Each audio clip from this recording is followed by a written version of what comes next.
नमस्कार, मैं हूं आशीष और आप देख रहे हैं आशीष कॉमर्स क्लासेज। मेरे प्रिय साथियों, हम लोग अपने वीडियोस में बात कर रहे हैं जीएसटी की और आज के हमारे वीडियो का टॉपिक है वस्तु एवं सेवा कर परिषद क्या है, यानी व्हाट इज जीएसटी काउंसिल। इस वीडियो में हम लोग जीएसटी काउंसिल को यानी वस्तु एवं सेवा कर परिषद को बहुत ही बारीकी से समझेंगे और जानेंगे, जो भी एग्जाम के पॉइंट ऑफ व्यू से बहुत इंपॉर्टेंट है। वस्तु एवं सेवा कर परिषद एक संवैधानिक अंग है जो वस्तु एवं सेवा कर से संबंधित समस्याओं का समाधान केंद्रीय तथा राज्य सरकारों की सिफारिशों पर करता है। आपको यहाँ पे ये समझना है कि वस्तु एवं सेवा कर परिषद एक संवैधानिक अंग है हमारे देश का, और इसके साथ साथ जो भी वस्तु एवं सेवा कर परिषद है वह जो भी केंद्र सरकार और राज्य सरकार दोनों से सिफारिशें आती हैं किसके संबंध में, वस्तु एवं सेवा कर के संबंध में, उनसे संबंधित जो समस्याएं होती हैं उन पर क्या करती है, विचार करती है यह परिषद। जो केंद्रीय वित्त मंत्री, राज्यों के केंद्रीय राजस्व मंत्री तथा राज्यों के वित्त मंत्री के साथ साथ कराधान प्रभारी मंत्रियों का एक सुसंगठित स्वरूप है। यानी जो जीएसटी काउंसिल है, वस्तु एवं सेवा कर परिषद है, इसमें ये सारे के सारे लोग सम्मिलित होते हैं। ये सारे के सारे लोग हैं कौन, मैं आपको बताता हूँ। केंद्रीय वित्त मंत्री जो प्रेजेंट टाइम में हमारे देश में श्रीमती निर्मला सीतारमण जी हैं, 2023 की बात कर रहा हूँ मैं। उसके साथ साथ जो भी हमारे देश में राज्य हैं उन सारे के सारे राज्यों के केंद्रीय राजस्व मंत्री तथा राज्यों के वित्त के साथ साथ कराधान प्रभारी मंत्री भी होते हैं इस परिषद में। वस्तु एवं सेवा कर परिषद का गठन आर्टिकल 279 को संशोधित कर आर्टिकल 279 ए के द्वारा किया गया या फिर हुआ। आप इस बात को समझेंगे और जानेंगे, ये बहुत ही इंपॉर्टेंट टॉपिक है आप सभी के लिए। अब देखते हैं कि वस्तु एवं सेवा कर परिषद का गठन किस प्रकार हुआ, यानी उसकी प्रक्रिया क्या है, प्रोसेस क्या है। Process of commencement of GST council. पहला पॉइंट है, जीएसटी को लागू करने के लिए 122वें संविधान संशोधन बिल को 19 दिसंबर 2014 को संसद में पेश किया गया। दूसरा पॉइंट है, जो लोकसभा में 6 मई 2015 एवं राज्यसभा में 8 सितंबर 2016 को पारित हुआ जीएसटी। तीसरा पॉइंट है, 8 सितंबर 2016 को तत्कालीन राष्ट्रपति प्रणब मुखर्जी की सहमति के बाद 101वां संविधान संशोधन अधिनियम बन गया जीएसटी। चौथा पॉइंट है, संशोधित आर्टिकल 279 कैपिटल A(1) के अनुसार राष्ट्रपति के द्वारा जीएसटी काउंसिल यानी जीएसटी परिषद, जिसको वस्तु एवं सेवा कर परिषद भी कहते हैं, का गठन 60 दिन के अंदर आर्टिकल 279 को लाकर किया गया। यहाँ पे समझेंगे आप लोग कि 8 सितंबर 2016 को तत्कालीन राष्ट्रपति प्रणब मुखर्जी जी के सहमति के बाद से जीएसटी बिल को 101वां संविधान संशोधन अधिनियम बनाया गया।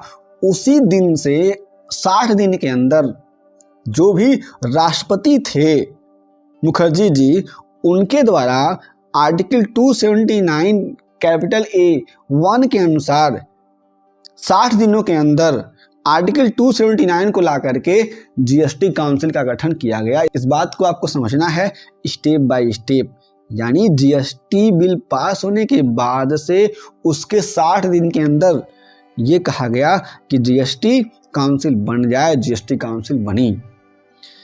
पांचवा है, इस तरह 10 सितंबर 2016 को नोटिफिकेशन जारी किया गया और 12 सितंबर 2016 को आर्टिकल 279 कैपिटल A के प्रभावी होने से 15 सितंबर 2016 को तत्कालीन राष्ट्रपति के द्वारा जीएसटी काउंसिल यानी जीएसटी परिषद, जिसको वस्तु एवं सेवा कर परिषद कहते हैं, उसका गठन किया गया। संशोधित आर्टिकल 279 कैपिटल A के अनुसार परिषद में केंद्र तथा राज्य सरकारों का सम्मिलित रूप कुछ इस प्रकार से है।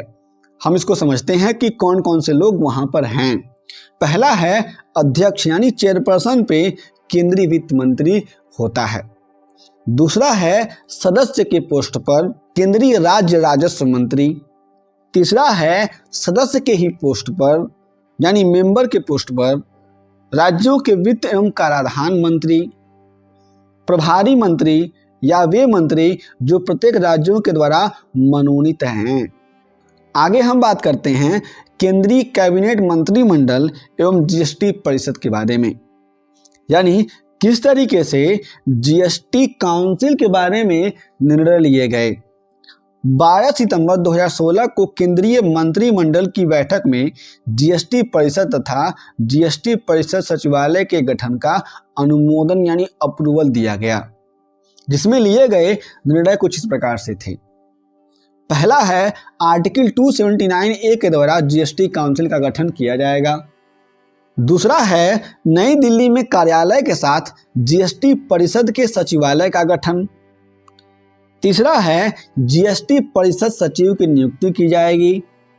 चौथा है जीएसटी परिषद की सभी कार्यवाहियों में अध्यक्ष यानी चेयरपर्सन तथा केंद्रीय उत्पाद एवं सीमा शुल्क यानी central board of excise and custom का स्थायी रूप से समावेश होगा। यहाँ पे आप लोग समझेंगे कि अलग से एक अतिरिक्त जीएसटी काउंसिल सचिव गवर्नमेंट ऑफ इंडिया के अतिरिक्त सचिव के स्तर पर की नियुक्ति तथा 4 पदों पर जीएसटी काउंसिल सचिवालय के कमिश्नर यानी गवर्नमेंट ऑफ इंडिया के सचिव के स्तर पर की नियुक्ति। पांचवा है कैबिनेट बैठक में यह भी फैसला लिया गया कि जीएसटी काउंसिल मीटिंग तथा सचिवालय के सभी खर्चों का वहन केंद्रीय सरकार के द्वारा किया जाएगा। इस बात को आप लोग समझेंगे कि जो भी सेंट्रल गवर्नमेंट है जितने खर्चे हैं उनको वह बियर करेगी। अब हम अंत में देखते हैं कि जीएसटी परिषद के कार्य कौन कौन से होते हैं यानी फंक्शन ऑफ जीएसटी काउंसिल। यहाँ पर आर्टिकल 279 कैपिटल A 4 के अनुसार जीएसटी काउंसिल की प्रमुख कार्य कुछ इस प्रकार से हैं। पहला है जीएसटी रेट तय करना यानी जीएसटी का रेट कौन कौन सा होगा उसको तय करना। दूसरा है जीएसटी मॉडल तय करना यानी जो हमारी कंट्री में जीएसटी मॉडल अपनाया गया है उसको तय करना। हमारी कंट्री में कैनेडियन मॉडल को यहाँ पर स्वीकार किया गया है। तीसरा है सप्लाई यानी आपूर्ति के सिद्धांत का क्रियान्वयन करना एवं कर सीमा का निर्धारण करना, किस तरीके से सप्लाई होगा और किस तरीके से कर की सीमाएं होंगी। चौथा है कर की छूट का निर्धारण करना। पांचवा है केंद्र तथा राज्यों के बीच विवादों का निपटारा करना। छठवां है प्राकृतिक आपदाओं के समय विशेष दर से जीएसटी लगाना। और सातवां है पहाड़ी राज्यों को विशेष राज्य का दर्जा देकर कर सीमा का निर्धारण करना। तो ये सारे के सारे फंक्शंस हैं, कार्य हैं जीएसटी काउंसिल यानी जीएसटी परिषद के। मेरे प्रिय साथियों, और भी अलग वीडियोस में हम लोग जीएसटी काउंसिल को और भी डिटेल में समझेंगे, लेकिन यह वीडियो आप सभी के इंट्रोडक्शन के लिए बहुत ही जरूरी है। आपके पास और भी प्रश्न हैं तो उन सभी प्रश्नों को हमारे पास भेजिए, हम आपके सभी प्रश्नों का उत्तर जरूर देंगे। हम फिर से मिलेंगे एक नए वीडियो के साथ, तब तक के लिए जय हिंद।